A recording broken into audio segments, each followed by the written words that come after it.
అందరికీ నమస్కారం. Welcome to news local. Mandapeta chamber of commerce నూతన కార్యవర్గ పరిచయ వేదిక ఎమ్మెల్యే వేగుళ్ల జోగేశ్వరరావు సన్మాన కార్యక్రమం స్థానిక సూర్య కన్వెన్షన్లో ఆదివారం అంగరంగ వైభవంగా జరిగింది. మండపేట ఛాంబర్ ఆఫ్ కామర్స్ ఆధ్వర్యంలో ఆదివారం ఏర్పాటు చేసిన సన్మాన కార్యక్రమానికి మండపేట వ్యాపారస్తులు అధికంగా తరలివచ్చారు. మండపేట ఎమ్మెల్యే వేగుళ్ల జోగేశ్వరరావు టీడీపీ కార్యాలయం నుండి కేరళ వాయిద్యాల నడుమ ఊరేగింపుగా తీసుకువెళ్లారు. మార్గ మధ్యలో అభిమానులు పూలవర్షం కురిపించారు. బాణసంచా కాల్పులతో హోరెత్తించారు. అనంతరం సభలో తొలుత ఎమ్మెల్యే వేగుళ్ల చేతుల మీదుగా ఛాంబర్ నూతన కార్యవర్గం అధ్యక్షునిగా కాళ్ళకూరి గొల్లబాబు, సెక్రటరీగా బొబ్బా రామకృష్ణ, ట్రెజరర్గా శంకా పవన్ కుమార్లు బాధ్యత స్వీకరించి ఛాంబర్ కమిటీని అందరికీ పరిచయం చేశారు. అనంతరం ఆహ్వానితులు ఛాంబర్ గురించి, ఎమ్మెల్యే వేగుళ్ల విజయం గురించి కొనియాడారు. నాకు ఛాంబర్ కమిటీకి ఏర్పాటు చేసుకోవడానికి సహకరించిన ప్రతి ట్రేడ్ ప్రెసిడెంట్, సెక్రటరీ, ట్రెజరర్ గారికి థ్యాంక్స్ చెప్పుకుంటున్నాను. నాకు ఇంత మంచి టీంని ఇచ్చిన మీ అందరికీ 2014 ట్రేడ్ ప్రెసిడెంట్, సెక్రటరీలు అందరూ కూడా ఏకగ్రీవంగా నాకు ఈ అవకాశం ఇచ్చినందుకు ముందుకన్నా ఇంకా మంచిగా మీ అందరికీ సేవ చేసుకుంటానని సభాపూర్వకంగా తెలియజేస్తున్నాను. మరి జోగేశ్వరరావు గారి ఆధ్వర్యంలో వెళ్ళబోతున్నాము. మరి మంచిగా మారిపోయిన మన మండపేట, మరి ఇక్కడ ఛాంబర్ కామర్స్ కూడా చాలా చక్కగా మరి ఆయన ఎప్పుడు రాజకీయాలని వేలెత్తకుండా మరి వ్యాపారంలాగా మరి ఎందుకంటే ఆయన ఎన్నట్టు ఆయన కూడా ఉంటారు కాబట్టి అటు రైస్ మిల్స్ని కానీ ఇక్కడ వ్యాపారవేత్తలు ఎవరిని కూడా ఎక్కడ చిన్న కష్టం కూడా అక్కడ పార్టీలు అదేవిధంగా సంతోషం. మళ్ళీ గోపాబు గారు మీరు ఎన్నుకున్నందుకు, ఎందుకంటే గడిచిన అతను ప్రెసిడెంట్గా చేసినప్పుడు కార్యక్రమాలు చేశారు, మంచి మంచి కార్యక్రమాలు చేశారు. ఈసారి మళ్ళీ ఇంకా మెరుగ్గా ఇంకా బాగా చేస్తానని చెప్పి ఆశిస్తున్నాం. అలాగే మనకి ఏదైతే ఛాంబర్ ఆఫ్ కామర్స్ ఒక బిల్డింగ్ కట్టుకుందాం అనుకున్నాం, ఆ బిల్డింగ్ ఈ కార్యవర్గం ఈ మళ్ళీ నెక్స్ట్ ఇయర్లోగా నాకు బిల్డింగ్ కట్టుకుని ఒక ఆఫీస్ మనకు ఉండేలా చేయాలి. తప్పకుండా దానికి ఈ ఛాంబర్ ఆఫ్ కామర్స్ వారు కృషి చేయాలని చెప్పి కోరుకుంటూ, అలాగే వేగుళ్ల జోగేశ్వరరావు గారికి సన్మాన కార్యక్రమం పెట్టారు, చాలా సంతోషం. ఈ నియోజకవర్గం ఏర్పడ్డాక అంటే 2009లో మండపేట నియోజకవర్గం ఏర్పడ్డది. 2029తో మా లెక్క ప్రకారం ఎండ్ అయిపోయింది. అంటే ఏర్పడిన దగ్గర నుంచి చివరి వరకు మళ్ళీ నియోజకవర్గం పునర్విభజన వరకు ఎమ్మెల్యేగా ఆయన ఎన్నుకోవడం ఒక రికార్డు. అది చాలా సంతోషం. ఒకేసారి కంటిన్యూగా 4 సార్లు ఎమ్మెల్యే అవడం కూడా గొప్పే. అంటే మాకు ఎంతో కొంత ఇబ్బంది అనిపించినా నిజంలా చెప్పాలి. రెండోది, రేపు మీ సోదరులు ఎవరికైనా సరే ఈ ఛాంబర్కి సంబంధించి ఏ కార్యక్రమం జరిగినా, ఏ విధంగా మీకు వచ్చినా, ఏ విధంగా సాధకవాతాలు ఉన్నా మేమందరం తప్పకుండా మీ వెన్నంటి ఉంటాం. మీ అందరికీ తెలిసి మండపేట అంటే చుట్టుపక్కల ఇంచుమించులో 50-60 గ్రామాలకి మంచి సెంటర్. ఎంతోమంది నమ్మకంగా మండపేటలో వస్తువులు కొనుక్కోను కానీ, సరుకు కొనుక్కోను కానీ మండపేట వస్తుంటారు.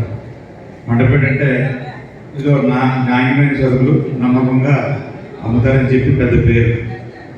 ఆ పేరు మనం ఇంకా పెంపొందించుకోవాలని మన గొల్లబాబు గారి నాయకత్వంలో మీరందరూ కూడా అభివృద్ధి చెందాలని, నూతన కార్యవర్గానికి మన ఎమ్మెల్యే జోగేశ్వరరావు గారు ఎప్పుడు అన్నదానంలో ఇవ్వాలని, అలాగే వివిధ విభాగాల్లో ఉన్న వ్యాపారస్తులందరూ కూడా మండపేటలో బాగా అభివృద్ధి చెందాలని చెప్పి కోరుకుంటూ వారందరికీ కూడా మరొకసారి శుభాకాంక్షలు తెలియజేసుకుంటూ సెలవు. అదే రకంగా గొల్లబాబు గారు ఛాంబర్కి ఏదైతే మనం అనుకున్నారో మళ్ళీ రాజబాబు గారు కూడా హెమ్మర్ కూడా రాజబాబు గారు ఉంది, అది కూడా గొల్లబాబు కానీ బిల్డింగ్ కూడా పూర్తి చేయాలని చెప్పి ఛాంబర్ని మరింత ముందు తీసుకెళ్ళి అభివృద్ధి చేయాలని మనస్ఫూర్తిగా కోరుకుంటూ సెలవు తీసుకుంటాం. నిజంగా అంటే ఇది ఏ రాజకీయం కాదు, నిజంగా మండపేట చరిత్ర సృష్టించారు జోగేశ్వరరావు గారు. ఎప్పుడూ కూడా మన మండపేటలో పుట్టి మళ్ళీ ఇంత ఘన విజయాన్ని ఎవరు ఛేదించలేరనే చెప్పుకోవాలి. ఎందుకంటే 4 సార్లు ఎమ్మెల్యేగా రావడం అన్నది మామూలు విషయం కాదు. అలాగే ఈ వ్యాపారస్తులందరికీ కూడా ఆయన సపోర్ట్ ఇస్తూ ఇంకా ముందుకు వెళ్ళే విధంగా ఆయన సహకరించాలని కోరుకుంటున్నాను. ముందుగా మరి నన్ను అత్యంత మెజార్టీతో మరి గెలిపించి నన్ను ఆదరించినటువంటి మీ అందరికీ కూడా చేతులెత్తి నమస్కరిస్తున్నాను. ఎప్పుడు కూడా మండపేట పట్టణంలో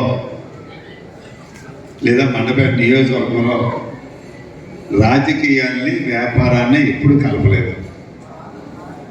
మరి ఆనాటి మా గురుగారు అయినటువంటి శ్రీ సంగీత వెంకటరెడ్డి గారి దగ్గర నుంచి మరి నా ముందు శాసనసభ్యులుగా పనిచేసినటువంటి డాక్టర్ బిక్కిన కృష్ణాద్రి చౌదరి గారి వరకు, అలాగే మరి నేను ఎమ్మెల్యేగా అయిన తర్వాత 11 సంవత్సరాల వరకు ఎప్పుడు కూడా రాజకీయాన్ని సామాన్య మనం అంటే వ్యాపారంలోకి ఎప్పుడు రాజకీయం మనం తీసుకురాలేదు.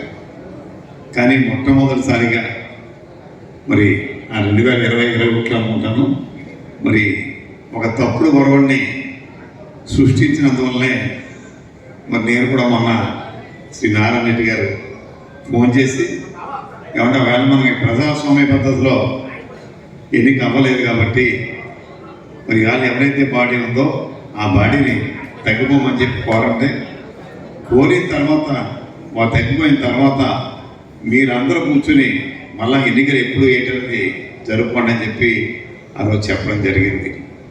అంతే తప్ప ఏదో నేను ఈ ఛాంబర్లో కానీ వ్యాపారంలో కానీ ఎంటర్ అవుతాం లేదా తెలుగుదేశం పార్టీ ఎంటర్ అవుతుందని చెప్పి ఎవరు అనుకోవద్దని చెప్పి కూడా ఈ సందర్భంగా మీ అందరికీ నేను తెలియజేస్తున్నాను. అదేవిధంగా అతి కొద్ది మంది మరి కొంత అత్యుత్సాహంతో కొన్ని ఇబ్బందులు పెట్టారు. వాళ్ళని మాత్రం ఇప్పుడు పక్కనే పెడతామని చెప్పి కూడా ఈ సందర్భంగా మరి మీ అందరికీ తెలియజేస్తాను. మరి మనం అందరం కలిసి ముందుకు సాగితేనే ఏ వ్యాపారమైనా ఏ సంస్థ అయినా లేదా రాజకీయమైనా లేదా అభివృద్ధి అయినా ఇప్పుడు జరుగుతుందని నమ్మే వ్యక్తుల్లో మొట్టమొదటి వ్యక్తిని నేను. అదే పనిని మరి మా తండ్రి గారు వేగుల వీర్రాజు గారు మరి మీ అందరికీ అలవాటు చేశారు, నాకు కూడా అదే దాన్ని అలవాటు చేసినందువల్ల అదే విధానం మనం అందరం వెళ్తా ఉన్నాం. ఆ పనిని కంటిన్యూ చేయాలని చెప్పి కూడా అందరికీ సవినీయంగా మనవి చేస్తూ మరి ఇందాక మా రామకృష్ణ గారు కొన్ని విషయాలు చెప్పారు, కొన్ని ఏదో విషయాలు చెప్పారు. అంటే మనకి ఇప్పుడు ఏమైనా కాంపిటీషన్ ఇవ్వం. ఇవాళ మనం ఏది కొన్నా ఆన్లైన్లో ఎంత ఉంది, షాపులో ఎంత ఉందని పోల్చుకుంటున్నాం. ఆఖరి బట్టలు కూడా ఉంది. ఈ మధ్య కొత్త మోడల్ మొదలైంది. ఆన్లైన్లో ఆర్డర్ పెట్టడం, తెచ్చుకుంటున్నాం, ఓ రోజు కట్టేసుకుని మరి జాగ్రత్తగా వాళ్ళని ఇది చేసరికి పంపేస్తున్నాం. అంటే రకరకాల విద్యలు వస్తూ ఉన్నాయి వ్యాపారంలో. దీనికి తగ్గట్టుగానే మనం మరింత కష్టపడి పనిచేయాలి తప్ప మరి పెద్ద షాపింగ్ మాల్ కానీ ఇంకోటి కానీ వస్తే అని చెప్పి మనం ఏ వ్యాపారానికి ఆ వ్యాపారం ఉంటుంది. మరి నేను కూడా మీ అందరూ తెలుసు, ఒక రైస్ మిల్లర్ని. ఏ ప్రభుత్వం మారినా కొన్ని విధానాలు వస్తూ ఉంటాయి. మరి ఇక్కడ మన మిల్లర్స్ కొంతమంది ఉన్నారు.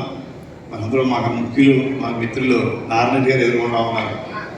ఆవేళ 83లో తెలుగుదేశం ప్రభుత్వం వచ్చింది. మొత్తం మేము అందరం కూడా ఏదో ₹2 బియ్యం అంటున్నారు, వ్యాపారాలు మొదలుపోతాయేమో, రైస్ మిల్లు తెరవేమో అని అంటే రకరకాల ఆందోళన ప్రభుత్వం మారినప్పుడల్లా ఏ వ్యాపారం కన్నా వస్తూ ఉంటాయి. కానీ అందరం కలిసిమెలిసి పనిచేసుకుని కష్టపడి పనిచేసుకుంటే ఎప్పుడు కూడా మనకు ఎటువంటి ఇబ్బంది రాదని చెప్పి నేను కూడా వ్యాపారస్తులుగా నాకున్న అనుభవం అని చెప్పి మరి మీ అందరికీ సమనికి తెలియజేస్తూ మరి అదే పనిని మనం అందరం కలిసి కంటిన్యూ చేద్దాం.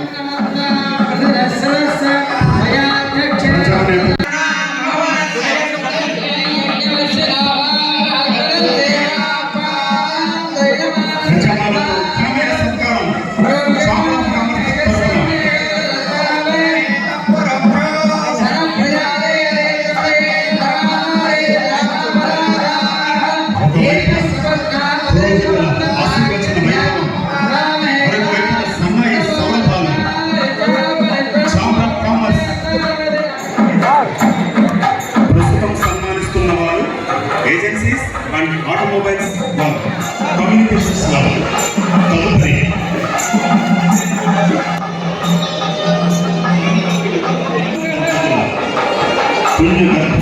బాధ కలుగుతుందో ఆ మాట తప్పకుండా ఉండడమే ప్రజలకు రాసిన పదకీయ నేస్తం ఆదర్భ శ్రీమంతుడైన ఈ రోజున